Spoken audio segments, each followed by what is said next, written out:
हमारी विशेष श्रृंखला नाम जप विज्ञान के इस 8वें एपिसोड में आपका स्वागत है। पिछले एपिसोड्स में हमने जाना कि नाम जप कैसे हमारे मस्तिष्क की एकाग्रता को बढ़ाता है और हमारे न्यूरो सिस्टम को शांत करता है।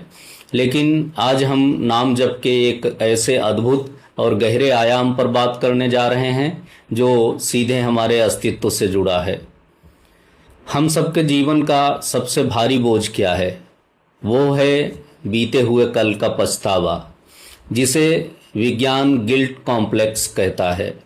जाने अनजाने में अतीत में हमसे जो गलतियां या पाप हो जाते हैं, उनका डर हमारे अवचेतन मन को अंदर ही अंदर परेशान करता रहता है।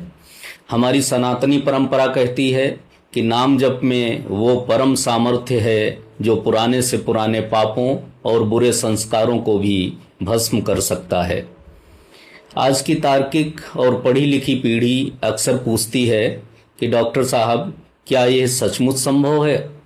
क्या केवल नाम जप करने से वर्षों के बुरे कर्म मिट सकते हैं?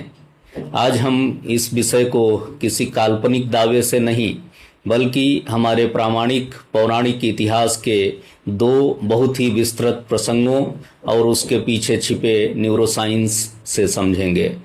वीडियो को अंत तक बहुत ध्यान से सुनिएगा।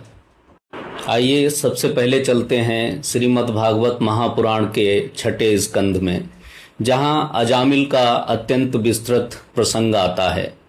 अजामिल शुरुआत में एक बहुत ही सदाचारी और विद्वान ब्राह्मण था, लेकिन कुसंगति के कारण वो रास्ता भटक गया। उसने जीवन भर चोरी, जुआ और न जाने कितने ही कुकर्म किए। उसका पूरा जीवन पाप की गर्त में डूब गया। समय बीता और बुढ़ापे में अजामिल की मृत्यु का क्षण आया। जब भयंकर रूप वाले यमदूत उसके प्राण हरने के लिए उसके सामने खड़े हुए तो अजामिल बुरी तरह डर गया। भय के मारे थर थर कांपते हुए उसने अपने सबसे छोटे और प्रिय पुत्र को पुकारा, जिसका नाम उसने नारायण रखा था। उसने पूरी ताकत से चिल्लाकर कहा, नारायण नारायण।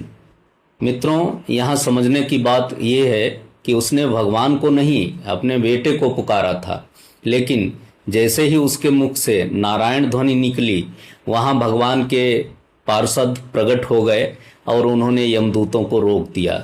क्यों? क्योंकि उस दिव्य ध्वनि के प्रभाव ने अजामिल के भीतर सुप्त पड़ी आत्मा की चेतना को झकझोर कर रख दिया था। शास्त्र समझाते हैं कि जैसे कोई व्यक्ति अनजाने में भी जलते हुए अंगारे पर पैर रख दे